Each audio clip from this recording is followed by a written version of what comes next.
আল্লাহ রাব্বুল আলামিন বলেন আত-তাইবুনাল আবিদুনাল হামিদুনাস সাইহুন। মুমিন যারা হবে তাদের আত্মিক কোয়ালিটি আল্লাহ পাক সূরাতুত তাওবার 112 নম্বর আয়াতে উল্লেখ করেছেন। 1 নম্বর হলো তারা তাওবাকারী হবে, 2 নম্বর হলো তারা আবেদ হবে, 3 নম্বর হলো তারা সদা সর্বদা আল্লাহ রাব্বুল আলামিনের প্রশংসাকারী হবে, 4 নম্বর হলো তারা রোজাদারি হবে, 5 নম্বর হলো তারা রুকুকারী হবে, 6 নম্বর হলো তারা সিজদা আদায়কারী হবে, 7 নম্বর হলো তারা আমারুনা বিল মারুফ সৎ কাজের আদেশ দিবে, 8 নম্বর হলো আল্লাহু আনিল মুনকার অন্যায় অপরাধ দেখলে তারা বাধার সৃষ্টি করবে। সুবহানাল্লাহ। আল্লাহ রাব্বুল আলামিন বলেন ওয়াল হাফিজুনা লিহুদুদিল্লাহ।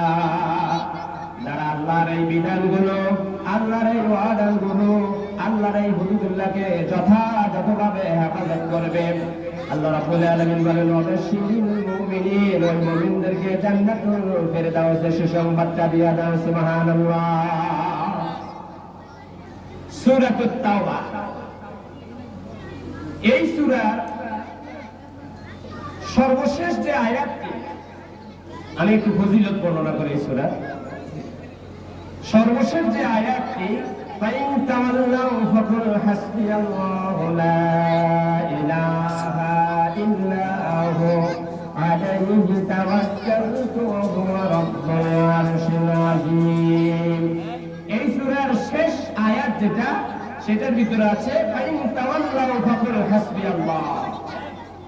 বিশ্বনবী জনাব মুহাম্মদুর রাসূলুল্লাহ সাল্লাল্লাহু আলাইহি ওয়াসাল্লাম বলেছেন, যারা সকালে হাসবি আল্লাহু লা ইলাহা ইল্লাহু সকালে 7 বার পড়বে, সন্ধ্যাবেলা 7 বার পড়বে, আল্লাহ রাসূল বললেন আল্লাহ পাক তার জন্য যথেষ্ট হয়ে যাবে। সুবহানাল্লাহ। কোন সূরা? সূরাতুত তাওবার শেষ আয়াত। হযরত ওমর ফারুক রাদিয়াল্লাহু তাআলা আনহু যখন খেলাফতের আসনে বসলেন, তখন তিনি একটা নোটিশ জারি করলেন, একটা প্রজ্ঞাপন জারি করলেন যে পুরুষদেরকে ওয়াদা দিলে তারা যেন সূরাতুত তাওবা মুখস্থ করে, সূরাতুত তাওবার তাফসীর বিশ্লেষণ যেন তারা শিখে নেয়। আর ওই প্রজ্ঞাপনের দ্বিতীয় অংশ ছিল নারীরা যেন সূরাতুন নূর 18 নম্বর পারার 9 নম্বর পৃষ্ঠা থেকে যে সূরাটি শুরু হয়েছে সূরাতুন নূর তারা যেন শিক্ষা করে নেয়। তাহলে হযরত ওমর নোটিশ আকারে, প্রজ্ঞাপন আকারে জারি করে দিলেন যে পুরুষরা যেন সূরাতুত তাওবা মুখস্থ করে নেয়, সূরাতুত তাওবার উপর আমল যেন করে, আর মা বোনরা যেন সূরাতুন নূর আমল করে। কেন? সূরাতুন নূরের ভিতরে মা বোনদের পর্দার বিষয়ে, মা বোনদের অধিকারের বিষয়ে কথা আছে। অবশ্য সূরাতে নিসা নারীদের অধিকারের কথা বেশি, কিন্তু পর্দার বিষয়ে সুস্পষ্ট বিধান যা যেই সূরাতে নাযিল করেছেন সূরাতুন নূর। এজন্য হযরত ওমর প্রজ্ঞাপন আকারে ওয়াদা দিয়ে দিলেন তার রাষ্ট্রের সকল নাগরিকের কাছে যে নারীরা যেন সূরাতুন নূর মুখস্থ করে আর পুরুষরা যেন সূরাতুত তাওবা মুখস্থ করে। সূরাতুত তাওবা কোরআন শরীফে 114টি সূরা আছে, একটা সূরার শুরুতে বিসমিল্লাহ নাই। সেই সূরাটি হলো সূরাতুত তাওবা। কেন নাই? এর অনেকগুলো কারণ আছে। তার ভিতরে সবচেয়ে উল্লেখযোগ্য কারণ হলো আল্লাহর রাসূল সাল্লাল্লাহু আলাইহি ওয়াসাল্লামের কাছে যখন যেভাবে ওহী নাযিল হতো, সাহাবায়ে কেরাম কাতিব ওহীরা তারা সেভাবে লিখে রাখতেন। হুজুর অর্ডার দিতেন এটা এইভাবে এইভাবে, ধারাবাহিকতা এইভাবে, হুজুর যেভাবে অর্ডার দিতেন সেভাবেই সাহাবায়ে কেরাম বা ওহী যারা লিখক ছিলেন তারা লিখে রাখতেন।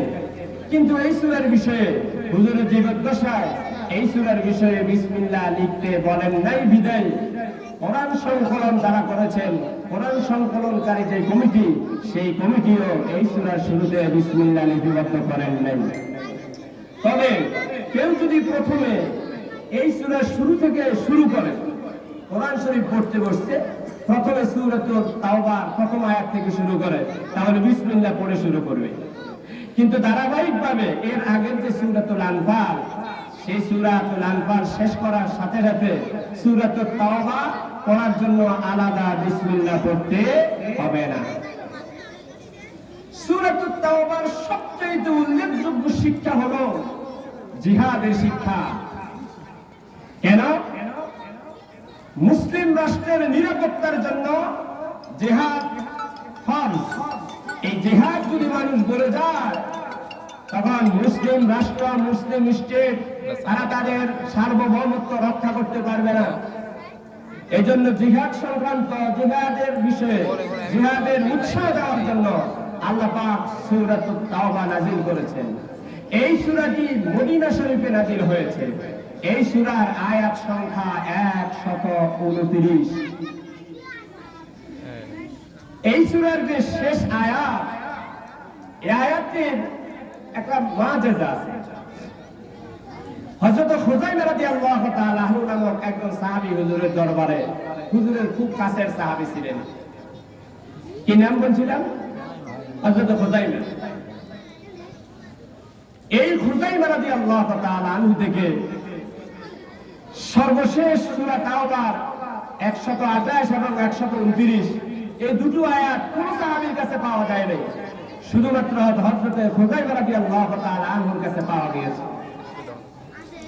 কিন্তু কোরআন সংকলনের জন্য যে কমিটি গঠন করা হয়েছিল, সেই কমিটিকে নির্দেশ দিয়েছিল ন্যূনতম 60 জনের কাছে পাওয়া যেতে হবে একটি আয়াত, কোরআন শরীফের আয়াত হিসাবে।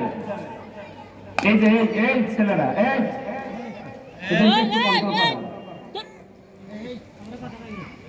কিন্তু এক একটি আয়াত শত শত হাজার হাজার সাহাবায়ে কেরামের কাছে পাওয়া গেল। শুধু সূরাতুত তাওবার শেষ দুটো আয়াত, লাকাদ জাআকুম রাসূলুম মিন আনফুসিকুম, এই আয়াত এবং এর আগের আয়াত, এই দুটো আয়াত কোন সাহাবীর কাছে পাওয়া গেল না, শুধুমাত্র হযরত খুযাইমা রাদিয়াল্লাহু তাআলা আনহুর কাছে পাওয়া গিয়েছে। সংকলন কমিটি হযরত ওসমান রাদিয়াল্লাহু তাআলা আনহুর কাছে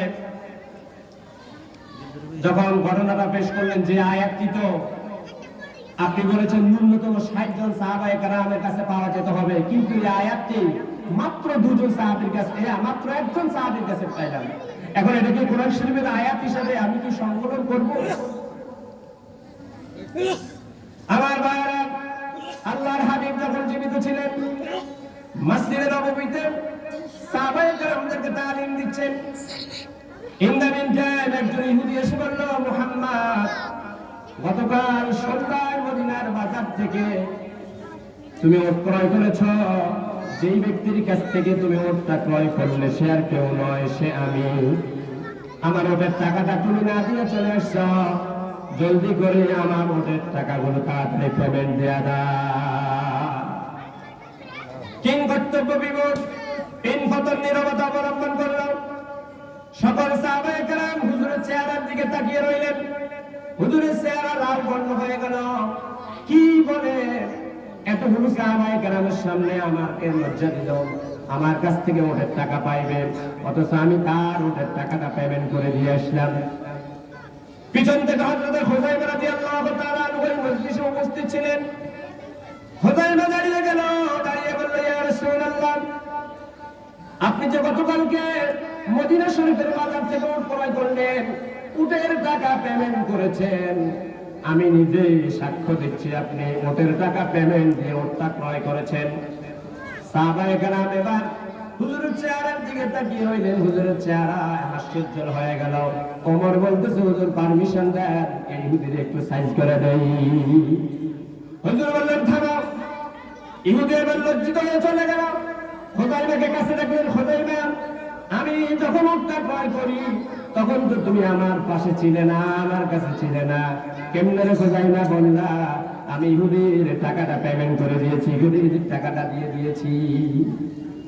হযরত খুযাইমা জবাব দিলেন, ইয়া রাসূলুল্লাহ, আমরা কাবা শরীফে 360টি মূর্তির পূজা করতাম।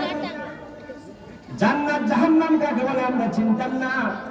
বাপ দাদার 14 গোষ্ঠীর শেখানো ধর্ম আমরা পরিত্যাগ করলাম। আপনি বলেছেন এক আল্লাহর গোলামি চলবে, সব মূর্তিগুলো লাথি মেরে ছেড়ে দিয়ে 40 বছর পর্যন্ত আপনি কোনোদিন মিথ্যা কথা বলেন নাই। সেই পরীক্ষায় উত্তীর্ণ হওয়ার কারণে আপনার কথায় বাপ দাদার ধর্ম ত্যাগ করে দিলাম। আপনি বলেছেন জান্নাত আছে, কোনোদিন দলিল চাইলে বিশ্বাস করে নিলাম। আপনি বলেছেন জাহান্নাম আছে, কোনদিন দলিল চাই নাই, বিশ্বাস করে নিলাম।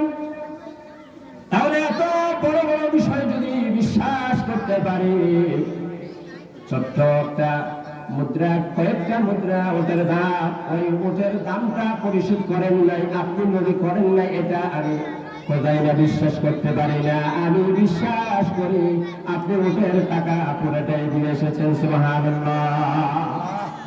আমার ভাইরা, সাহাবায়ে কেরামদের সামনে হুজুর বললেন, আমার সাহাবীরা শুনুন, বিবাহের ক্ষেত্রে দুজন সাক্ষী লাগে, জায়গা জমি দলিল করতে হলে ন্যূনতম দুজন সাক্ষী লাগে। এরপরে জেনার শাস্তি দিতে হলে 4 জন সাক্ষী লাগে। আমার সাহাবীরা শোনো, আমার খুযাইমা যদি কোনো বিষয়ে একা সাক্ষী দেয়, দ্বিতীয় আরেকজন সাক্ষীর প্রয়োজন মনে করিও না। সুবহানাল্লাহ। ওই যে কোরআন সংকলন কমিটি যখন হযরত ওসমানের কাছে গিয়ে বলল, ভাই ওসমান, আপনি বলেছেন এক একটি আয়াত ন্যূনতম 60 জন সাহাবায়ে কেরামের কাছে পাওয়া যেতে হবে, সব আয়াতগুলো হাজার হাজার সাহাবায়ে কেরামের কাছে পেলাম, কিন্তু আয়াতটি একজন সাহাবীর কাছে পেয়েছি, তিনি আর কেউ নন, তিনি হচ্ছেন হযরত খুযাইমা। হযরত ওসমান বললেন, ও যায়েদ বিন সাবিত শুনো, আল্লাহর নবী জনাবে মুহাম্মদুর রাসূলুল্লাহ মদিনা শরীফের জামে মসজিদে একদিন এই একটা প্রেক্ষাপট হয়েছিল। খুযাইমার ব্যাপারে হুজুর নিজে বলে গিয়েছিল, খুযাইমা যদি কোনো বিষয়ে একা সাক্ষী দেয়, দ্বিতীয় আরেকজন সাক্ষীর প্রয়োজন মনে করিও না। সুবহানাল্লাহ। যে আয়াতটির ব্যাপারে খুযাইমা সাক্ষী দিলেন, সে আয়াতটি হলো সূরাতুত তাওবা। এই সূরাতুত তাওবার কোরআন কারীমের 9 নম্বর সূরার এই সূরাতুত তাওবার 13টি নাম তাফসীরগুলোর ভিতরে এসেছে। তার ভিতরে 3টি নাম আমি আপনাদের সামনে উল্লেখ করে, একটা নাম হলো তাওবা, আরেকটা নাম হলো বারাআ, আরেকটা নাম হলো আল আযাব। 3টা বললাম, একটা নাম হলো তাওবা। সূরাতুত তাওবার 13টি নাম রয়েছে, বিভিন্ন তাফসীরের ভিতরে এসেছে, তার থেকে আমি 3টি নাম বললাম। একটা হলো তাওবা, একটা নাকি তাওবা। আল্লাহ রাব্বুল আলামিন বলেন, সুম্মা ইয়াতুবুল্লাহু মিন বাদি যালিকা আলা মান ইয়াশা। এই আয়াত থেকে তাওবা শব্দ নিয়ে এই সূরার নামকরণ করা হয়েছে সূরাতুত তাওবা। এরপরে প্রথম আয়াত, ইন্নাল্লাহা বারিউম মিনাল মুশরিকিনা ওয়া রাসূলা। বারা মানে হলো মুক্তি, বারা মানে হলো দায়িত্ব থেকে অব্যাহতি। আল্লাহ এই সূরার প্রথম আয়াতে আল্লাহ পাক বললেন, যারা মুশরিক মদিনা শরীফের শর্ত ভঙ্গ করে, মক্কার কুরাইশদের সাথে আঘাত করে, আমাদের বিরুদ্ধে বদরের যুদ্ধ, উহুদ যুদ্ধ, তাবুকের যুদ্ধ পর্যন্ত করেছিল। উহুদের যুদ্ধে আমার সাহাবায়ে কেরামের রক্ত ঝরেছে, বদরের ময়দানে রক্ত ঝরিয়েছে। ওই মুশরিকরা শর্ত ভঙ্গ করার কারণে আল্লাহ এবং তার রাসূল তাদের ব্যাপারে মুক্ত, তাদের কোনো জিম্মেদারি নেই। আরেকটা হলো আল আযাব। যারা শিরক করবে, মূর্তি পূজা করবে, চুক্তি ভঙ্গ করবে, বিভিন্ন যুগ থেকে দ্বীনের আন্দোলন থেকে, দ্বীনের রাস্তা থেকে সরে যাবে, আল্লাহ পাক তাদেরকে জাহান্নামের কঠিন আযাব দ্বারা শাস্তি দিবেন। এই 3টি শব্দ সূরাতুত তাওবার 3টি নামে আমি আপনাদের সামনে উল্লেখ করলাম। 1 নাম্বার হলো সূরাতুত তাওবা। তাওবা মানে হলো ফিরে আসা, তাওবা মানে হলো অনুশোচনা করা। আমরা তাওবা পড়ি না, তাওবা করি না? এই তাওবা, ইয়াতুবু তাওবাতানের অর্থ হলো ফিরে আসা। আমার আল্লাহ রাব্বুল আলামিন বলেন, আত-তাইবুনা আল-আবিদুনা আল-হামিদুন।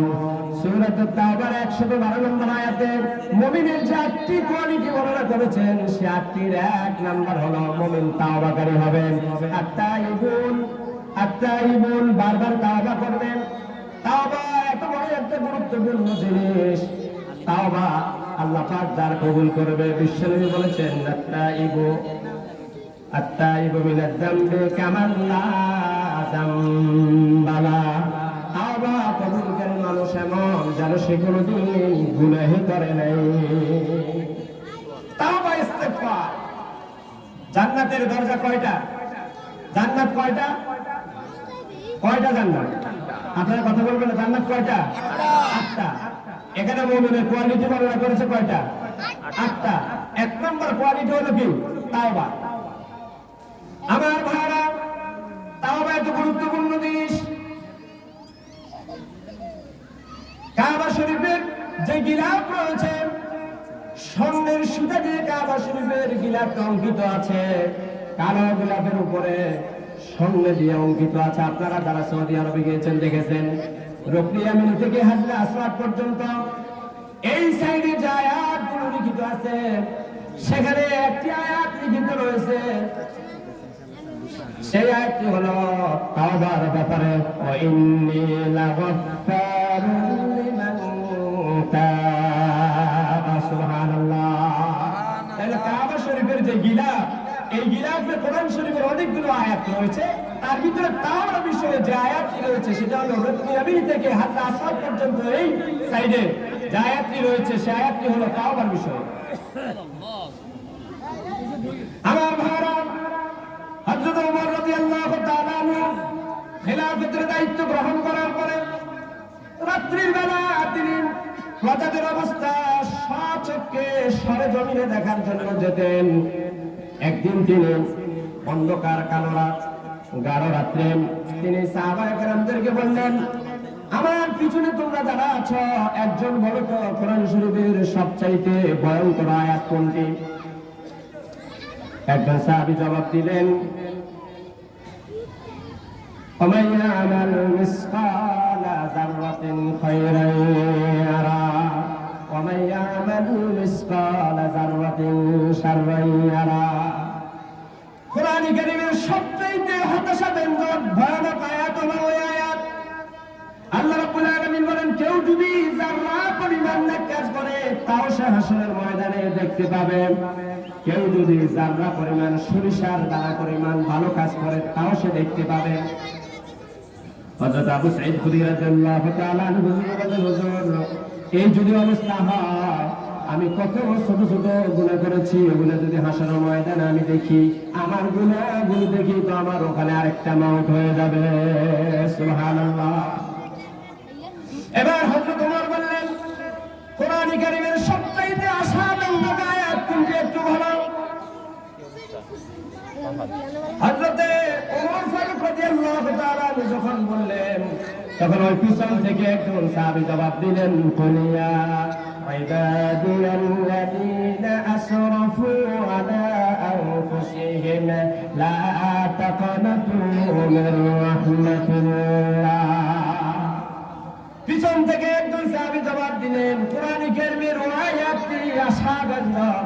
আমার আল্লাহ বললেন, বান্দারে, গুনার বোঝা, গুনার পাহাড় যদি নিয়ে আসো, আমি আল্লাহ তোমার সব অপরাধগুলো মাফ করে দেব।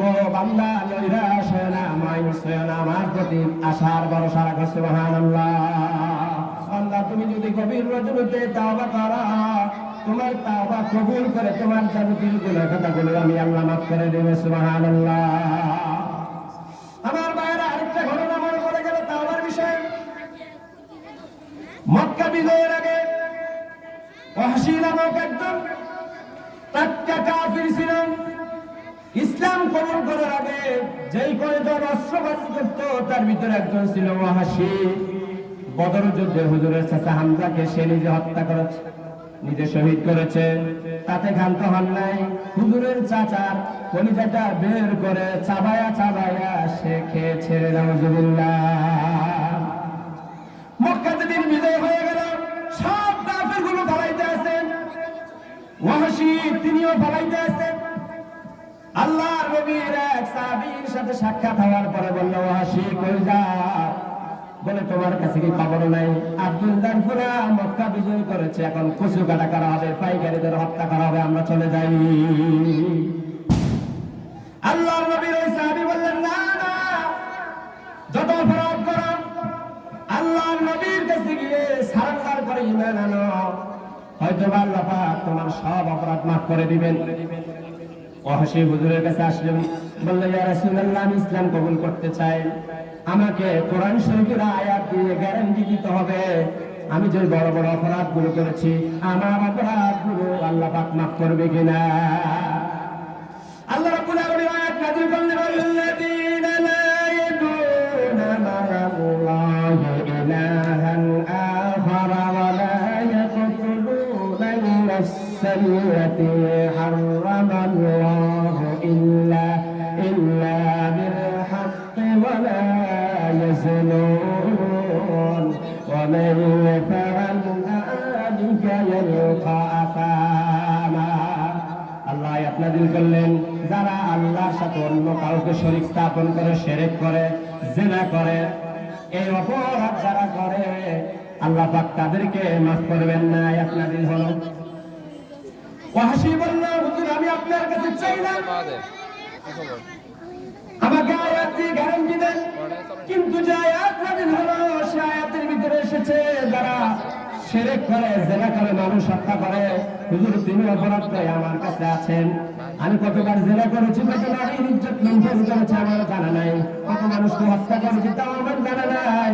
লাখ মারা টুকরা সহ 360টি মূর্তির আমি পূজা করেছি, তিনি অপরাধে আমার কাছে আছে।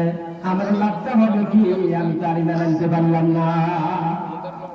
আমার আল্লাহ রাব্বুল আলামিন আর সাজিম থেকে হযরত জিবরাইল রওনা দিলেন, জিবরাইল যাও পরের আয়াত দিয়ে যাও ইল্লা মান তাবা ওয়া আমানা ওয়া আমিলা সালিহান ফাউলাইকা ইউবাদদিলুল্লাহু সাইয়্যাতিহিম হাসানাত। সুবহানাল্লাহ।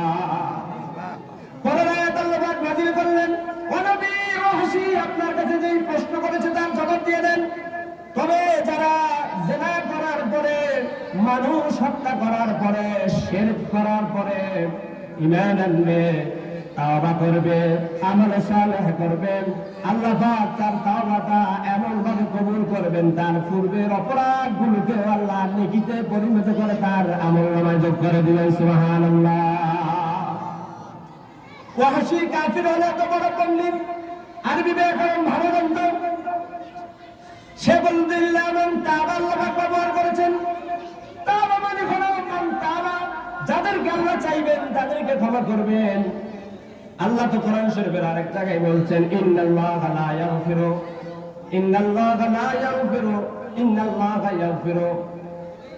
আল্লাহ পাক বলেছেন ওয়া ইয়াগফিরু মা দুনা যালিকা লিমান ইয়াশা, আল্লাহ যাকে ইচ্ছা করেন তাকে ক্ষমা করবেন। এখানে তো সুস্পষ্ট কোনো আমার বিষয়ে বক্তব্য নেই। তাফসীরের ভিতরে এসেছে জিবরাইল আরেকটা আয়াত নিয়ে আসলেন, সে আয়াতটি হলো কুল ইয়া ইবাদিয়াল্লাযীনা আসরাফু আলা আনফুসিহিম লা তাকনাতু মির রাহমাতিল্লাহ। হে নবী আমার বান্দাদেরকে আশা বাণী শুনিয়ে দেন, যদি তারা তাওবা করে আমি আল্লাহ ইচ্ছে করলে, শুধু ইচ্ছে নয় আমি আল্লাহ তাওবা নসুহা যদি করে তার জীবনের সব গুনাহগুলো মাফ করে নেকিতে পরিণত করে দিবে। সুবহানাল্লাহ। আমার আল্লাহ এর জন্য বললেন ইয়া আইয়ুহাল্লাযীনা আমানু তুবু ইলাল্লাহি তাওবাতান নাসুহা। সুবহানাল্লাহ। এই ইমানদারেরা তাওবা করো, তাওবায়ে নাসুহা করো। তাওবায়ে নাসুহা কবুল হতে হলে 3টা শর্ত আছে। এক নম্বরে যে অপরাধগুলো করেছে অপরাধের জন্য সে লজ্জিত হতে হবে। 2 নম্বরে জীবনে আর কোনোদিন করবে না, শিরক করবে না, জিনা করবে না, ব্যভিচার করবে না, মানুষ হত্যা করবে না। এতদিন যা করেছে তার জন্য লজ্জিত হয়ে 2 চোখের পানি ছেড়ে দিতে হবে। জীবনে আর কোনোদিন করবে না এমন গ্যারান্টি আল্লাহকে দিতে হবে। 3 নম্বর হলো যে অপরাধগুলো করেছেন ওই অপরাধগুলো যদি আর্থিক হয়, যার হকটা নষ্ট করেছে তার হকটা তাকে বুঝিয়ে দিতে হবে। শারীরিক, মৌখিক অথবা অন্য কোনোভাবে যদি কষ্ট দিয়ে থাকে তার কাছ থেকে যতক্ষণ পর্যন্ত মাপ না আনবে ততক্ষণ পর্যন্ত তাওবা নসিহত কবুল হবে না। আপনি কাউকে গালি দিয়েছেন, যাই তার কাছে মাপ চাইতে হবে। কারো টাকা লুণ্ঠন করেছেন, চুরি করেছেন, তার জন্য আপনি যার যার টাকা চুরি করেছেন তার কাছে যাই তার টাকাটা পেমেন্ট দিয়ে আসতে হবে। আমার ভাইরা, অনেক লম্বা বিষয়, দুই নম্বর হলো ওয়ালা আবিদুনা, মুমিনদের দুই নম্বর কোয়ালিটি হলো মুমিনরা আবেদ হবে, সব সময় আল্লাহর গোলামি করবে। তিন নম্বর হলো ওয়ালা হামিদুন, মুমিনরা সব সময় এক আল্লাহর প্রশংসা করবে। চার নম্বর হলো রাকিউন, তারা সব সময় রুকুকারী হবে। পাঁচ নম্বর হলো সাজিদুন, সব সময় সিজদা দেবে, সিজদা আদায়কারী হবে। এরপরে ওয়ালামিরুনা বিল মারুফ ওয়ান নাহুনা আনিল মুনকার, তারা সৎ কাজের আদেশ দিবে, অসৎ কাজের নিষেধ করবে। এই বিষয়ে একটু কথা বলি। ওয়ালামিরুনা বিল মারুফ ওয়ান নাহুনা আনিল মুনকার, মুমিনদের 7 আর 8 নম্বর কোয়ালিটি হলো তারা সৎ কাজের আদেশ দিবে, অসৎ কাজের বাধা প্রদান করবে। আল্লাহ রাব্বুল আলামিন বলেন ওয়াল মুমিনুনা ওয়াল মুমিনাতু বা'দুহুম আউলিয়াউ বা'দ ইয়া'মুরুনা বিল মা'রুফি ওয়া ইয়ানহাউনা আনিল মুনকার। সূরা তাওবার 72 নম্বর আয়াতে আল্লাহ পাক বলেন মুমিনরা একজন আরেকজনের ভাই, মুমিনরা একজন আরেকজনের ভাই, মুমিনরা একজন আরেকজনের বন্ধু। সুবহানাল্লাহ। আমরা কি এক মুমিন আরেকজনের সাথে বন্ধুত্ব করতে পারবো কিনা? কারা কারা পারবে একটু দুই হাত তুলে দেখায়। নারে তাকবীর। আল্লাহ রাব্বুল আলামিন বলেন মুমিনরা একজন আরেকজনের বন্ধু, মুমিনরা একজন আরেকজনের ভাই। তাদের প্রথম কাজ হলো ওই আয়াতে সূরা তাওবার 72 নম্বর আয়াতে আল্লাহ পাক বললেন মুমিনদের এক নম্বর কাজ হলো ইয়া'মুরুনা বিল মারুফ। সূরা তাওবার 72 নম্বর আয়াতে বলেন মুমিনরা একজন আরেকজনের ভাই। তাদের এই আয়াতে বললেন এক নম্বর কাজ হলো, আর ওই আয়াতে বললেন 8 নম্বর এবং 7 নম্বর। 72 নম্বর আয়াতে বলেন মুমিনদের এক নম্বর কাজ হলো ইয়া'মুরুনা বিল মারুফ, তারা মানুষদেরকে সৎ কাজের আদেশ দিবে, ওয়া ইয়ানহাউনা আনিল মুনকার, অন্যায় অপরাধ দেখলে মানুষদেরকে বাধার সৃষ্টি করবে।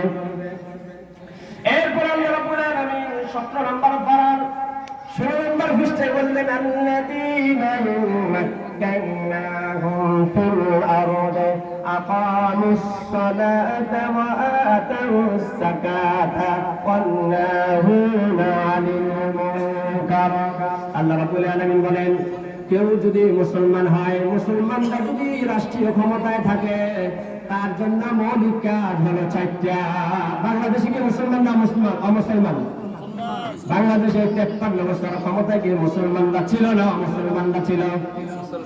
আমার আল্লাহ বলেন আল্লাযীনা মাক্কান্নাহুম ফিল আরদি আকামুস সালাতা ওয়া আতাউস যাকাতা ওয়া ইয়া'মুরুনা বিল মা'রুফি ওয়া ইয়ানহাউনা আনিল মুনকার। মুসলমানরা যদি ক্ষমতায় থাকে, মুসলমানরা যদি রাষ্ট্রীয় পাওয়ার থাকে, 4টি মৌলিক কাজ তাদের উপর অর্পিত দায়িত্ব। 1 নম্বরে তারা নামাজ কায়েম করবে, 2 নম্বরে তারা যাকাত আদায় করবে, 3 নম্বরে মানুষদেরকে ভালো কাজের আদেশ দিবে, 4 নম্বরে ভালো কাজ অন্যায় অপরাধ দেখলে বাধার সৃষ্টি করবে। সুবহানাল্লাহ। আল্লাহ রাব্বুল আলামিন বলেন ওয়াল তাকুম মিনকুম উম্মাতুন ইয়াদউনা ইলাল খায়রি ওয়া ইয়া'মুরুনা বিল মা'রুফি ওয়া ইয়ানহাউনা আনিল মুনকার। আল্লাহ রাব্বুল আলামিন বলেন মানুষদের ভিতরে একজন মানুষ হবে সেরা মানুষ। কুনতুম খায়রা উম্মাতিন উখরিজাত লিন-নাস তা'মুরুনা বিল মা'রুফি ওয়া তানহাউনা আনিল মুনকার। আল্লাহ রাব্বুল আলামিন বলেন মানুষদের ভিতরে এক শ্রেণীর মানুষ আছে সেরা, যারা মানুষদেরকে সৎ কাজের আদেশ দেয়, হকের আদেশ দেয় এবং অন্যায় অপরাধ দেখলে প্রতিরোধ করে, প্রতিবাদ করে। এই মানুষগুলো হলো সেরা মানুষ। সুবহানাল্লাহ। আমার টাইম মনে শেষ। আমি একটি হাদিস শরীফ পড়েছি, এই হাদিস শরীফের উপর 2 মিনিট কথা বলে শেষ করে দেব। আল্লাহ রাসূল বলেছেন আমি চলে যাচ্ছি, চলে যাওয়ার পর তোমাদেরকে কেউ ক্ষতি করতে পারবে না, তোমাদেরকে কেউ অপমানিত করতে পারবে না, তোমাদেরকে লাঞ্ছিত করতে পারবে না, পদানত করতে পারবে না, পরাজিত করতে পারবে না যদি দুটো কাজ করো। একটি হলো আল্লাহর কোরআনকে যদি আঁকড়ে ধরো, আরেকটা হলো আমি নবীর সুন্নাহ যদি আঁকড়ে ধরতে পারো। পৃথিবীর সব শক্তি তোমাদের কাছে পরাজিত হবে, তোমরা সব শক্তিকে পরাজিত করে বিশ্বের বুকে কালিমার পতাকা উড্ডয়ন করতে পারবে।